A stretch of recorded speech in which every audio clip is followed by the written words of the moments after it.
बिस्मिल्लाहिर्रहमानिर्रहीम। नुकसानात व अलामात जादू की ये हैं कि दो मियाँ बीवी आपस में मोहब्बत व उल्फत से ज़िंदगी गुजार रहे हैं। यकाएक मर्द व औरत में तनाज़ा की शक्ल खड़ी हो जाए और एक दूसरे की शक्ल से बेजार हो जाए। दूसरी अलामत जादू की ये है कि अपने शोहर की मोहब्बत में फरिफ्ता हो और सहर करके इसको बरगज़िश्ता कर दिया जाता है और वो शोहर की शक्ल को देखकर आग बगोला हो जाती हैं। तीसरी अलामत जादू की ये है कि औरत अपने शोहर की औसाफ बयान करते करते नहीं थकती, बल्कि रात दिन शोहर की मोहब्बत का दम भरती हैं, मगर सुफली सहर के जरिए इसको बदजन व मुतनफिर कर दिया जाता है और इसको शोहर की शक्ल मिसल कुत्ते और खंजीर की नजर आने लगती है। चौथी अलामत जादू की ये है कि किसी भी नौजवान हसीन लड़की होने के बावजूद रिश्ता वाले लड़की देखकर अचाट हो जाते हैं और रिश्ता से इनकार कर देते हैं। वक़्त इसी तरह गुजर जाता है। पांचवी अलामत जादू की ये है कि लड़कियों के रिश्ता आने बंद हो जाते हैं, यानी बगैर देखे ही लोग बदजन हो जाते हैं। इसके जिक्र से नफरत होने लगता है। छठी अलामत जादू की ये है कि मर्द अपनी बीवी बच्चों पर मोहब्बत में जान देता है, मगर सहरज़दा होने के बाद नफरत व बोझ करने लगता है और समझाने वाला भी दुश्मन लगता है। सातवीं अलामत जादू की ये है कि ये भेड़, बकरियों, गायों और भैंसों पर यानी दूध देने वाले जानवरों पर किया जाता है। इसके रास्ते में डाल देते हैं। इन जानवरों का दूध सूख जाता है, बच्चा मर जाता है, दूध पीने वाले बीमार हो जाते हैं। आठवीं अलामत जादू की ये है कि जानवरों के लिए मखसूस है। इस सहर के करने से जानवरों के जोड़ों में दर्द होता है और जानवर घास खाना छोड़ देते हैं। अगर बर वक्त इलाज ना हो तो मर जाते हैं। नवीं अलामत जादू की ये है कि सहर दूध देने वाले जानवरों और बच्चा जनने वाली माओं पर किया जाता है, ख्वाह जानवर हो या औरतें। इसकी करने से बाद बच्चा पेट से बेवकत जाया हो जाता है। 10वीं अलामत जादू की ये है कि सहर के जरिए खास कर औलाद को निशाना बनाया जाता है, यानी नौमौलूद और शेरख्वार पर सहर किया जाता है और बच्चे सूख कर मर जाते हैं। 11वीं अलामत जादू की ये है कि मर्द को बस्ता कर दिया जाता है, यानी वो मर्द हम बिस्तरी के काबिल नहीं रहता। 12वीं अलामत जादू की ये है कि दुल्हन को अपने शोहर से या जिससे बस्ता किया है इसके साथ हम बिस्तरी से नफरत हो जाती है। 13वीं अलामत जादू की ये कि मर्द के मफासिल जोड़ों में दर्द पैदा कर दिया जाता है और मर्द बेकार हो जाता है। 14वीं अलामत जादू की ये है कि औरत के पेट में और सर में पानी पैदा हो जाता है।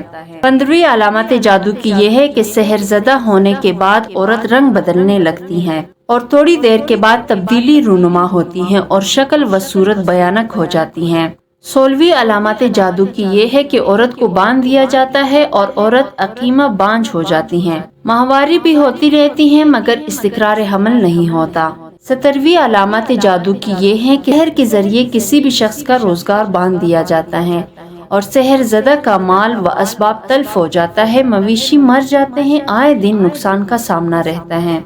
18वीं अलामत जादू की ये है कि इस किस्म के जरिए रिश्ता अज़दवाजी मुंतकी कर दिया जाता है और मर्द औरत जुदा जुदा हो जाते हैं। 19वीं अलामत जादू की ये है कि इस किस्म के जरिए से किसी घर को वीरान व बर्बाद कर दिया जाता है। इस घर की खैर व बरकत उड़ जाती है, मोहब्बत व उल्फत जाती रहे, एक दूसरे को दुश्मन समझते हैं, रात दिन झगड़ा बना रहता है।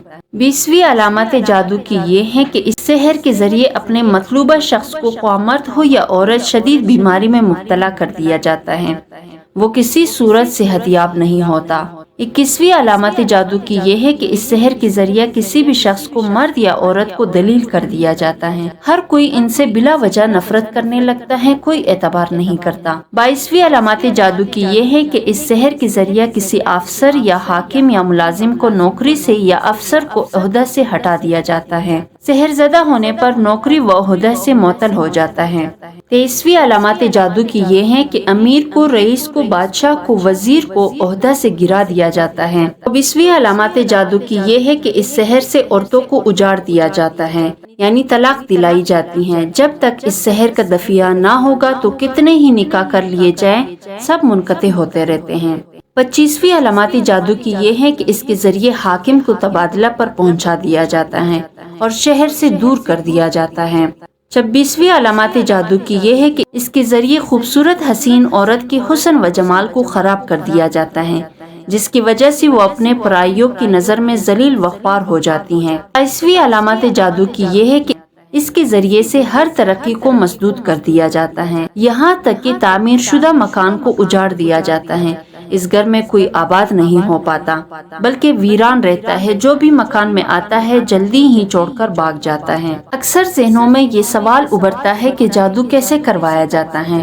جادو علوی ہو یا سفلی، اس کے بہت سے طریقے رائج ہیں اور تقریباً سبھی طریقے شرعاً حرام ہیں، اس لیے کہ جادو یا سحر بالعموم اللہ کے بندوں کو نقصان پہنچانے کے لیے کیا جاتا ہے، اور اللہ تعالیٰ کے بندوں کو نقصان پہنچانا اور کسی اذیت میں مبتلا کرنا قطعاً حرام ہے۔ البتہ جادو کی حقانیت بے شمار حقائق و شواہد سے 2 اور 2 4 کی طرح ثابت ہیں، اسی لیے تمام علماء کرام نے اس کی حقیقت اور واقعیت کو تسلیم کیا ہے۔ بہرحال جادو کرنے کے بے شمار طریقے ہیں۔ کھانے پینے کے اشیاء پر عموماً سفلی عمل کے ذریعے یہ تاثیر پیدا کرنا کہ وہ جس جسم میں بھی داخل ہوں اپنا اثر دکھائیں اور متعلقہ فرد کو شدید سے شدید نقصان پہنچائے۔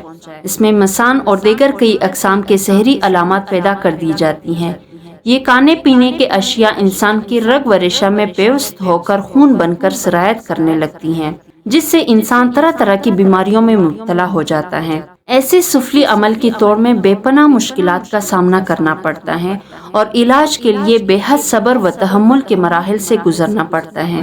دوسرا طریقہ ان کا یہ ہے کہ ساحر یا جادوگر اپنا ناپاک ارادہ پورا کرنے کی خاطر مسحور کے بال یا ہاتھوں پیروں کے ناخن یا پھر استعمال شدہ کپڑے کسی طرح حاصل کر لیتا ہے۔ عموماً زیادہ تر کام سر کے بالوں سے لیا جاتا ہے، لیکن بعض حالتوں میں مرد یا عورت کی سطر کے بال بھی کام میں لائے جاتے ہیں۔ البتہ ناخن اگر 20 کے 20 انگلیوں کے ہوں تو زیادہ مؤثر ثابت ہوتے ہیں۔ بہرحال ایک ہاتھ اور ایک پاؤں کے ناخن سے بھی کام چل جاتا ہے۔ استعمال شدہ کپڑا وہی کام میں آتا ہے جس کو پہننے کے بعد دھلایا نہ گیا ہو اور جس میں سے پسینہ کی بدبو آ رہی ہو، کیونکہ پسینہ کی بدبو کے بغیر یہ کپڑا سحر کے لائق نہیں رہتا۔ اور تیسرا طریقہ ان کا یہ ہے کہ مسحور کے پاؤں کی مٹھی بھی اس مقصد کے لیے استعمال میں لائی جاتی ہے، جس میں مردوں کی راکھ کے علاوہ سفلی اور گندے عمل کے بدولت تیار شدہ اشیاء میں ملائی جاتی ہیں، اور پھر انہیں ایسی جگہ دبایا جاتا ہے جہاں سے مسحور کو روزانہ گزرنا ہوتا ہے۔ نتیجہ میں مسحور کے بدن پر جادو اپنا اثر ڈالنا شروع کر دیتا ہے اور وہ مختلف بیماریوں میں مبتلا ہو جاتا ہے، جس کا علاج دواؤں اور جڑی بوٹیوں سے بھی ممکن نہیں ہوتا، کیونکہ کوئی بھی دوا کارگر اس لیے ثابت نہیں ہوتی کہ یہ بیماری حقیقی اسباب کے ساتھ وقوع پذیر نہیں ہوئی، اس لیے مریض کی صحت دم بدم خراب تر ہو جاتی ہے۔ بعض جانوروں کی ہڈیوں پر بھی مریض کا نام لکھ کر عمل کیا جاتا ہے اور پھر اس ہڈی کو مریض کے گھر یا آس پاس دبا دیا جاتا ہے۔ بعض جانوروں کے خون پر بھی سفلی عمل کیا جاتا ہے اور اس خون کو مریض کے گھر میں پھینک دیا جاتا ہے۔ یہ خون جادو کے ذریعے سے بھی گھروں میں پھینکوایا جاتا ہے۔ بڑے بڑے جانوروں کی گردوں کلیجی پر بھی سفلی عمل کیا جاتا ہے اور اس کے بعد یہ چیزیں مسحور کے گھر ڈالی جاتی ہیں، اور اگر اتفاق سے اس شے کو متعلقہ شخص کا ہاتھ لگ جائے یا وہ اس پر سے گزر جائے جس کے لیے یہ عمل ہو، تو متعلقہ شخص ساحری بیماری میں مبتلا ہو جاتا ہے۔ بعض جادو میعادی ہوتے ہیں اور بعض غیر میعادی۔ میعادی جادو کے صورت میں 40 یوم کم از کم اور زیادہ سے زیادہ عرصہ کا تعین ساحر کی مرضی پر منحصر ہوتا ہے۔ اگر اس دوران علاج کروا لیا جائے تو عمل کٹ جاتا ہے اور متاثرہ انسان خطرے سے نکل آتا ہے۔ اگر میعاد پوری ہو گئی ہو اور صحیح طریقے سے روحانی علاج نہ ہو سکا تو مریض کی قوت دفاع کٹتے کٹتے کمتر ہوتی چلی جاتی ہے اور جسم پر ضعف چھا جاتی ہے۔ اس سے مسحور کا کاروبار بھی متاثر ہوتا ہے، بلکہ زندگی کا ہر گوشہ ہی متاثر ہوتا ہے۔ وقت کے ساتھ ساتھ صحت بالکل برباد ہو جاتی ہے۔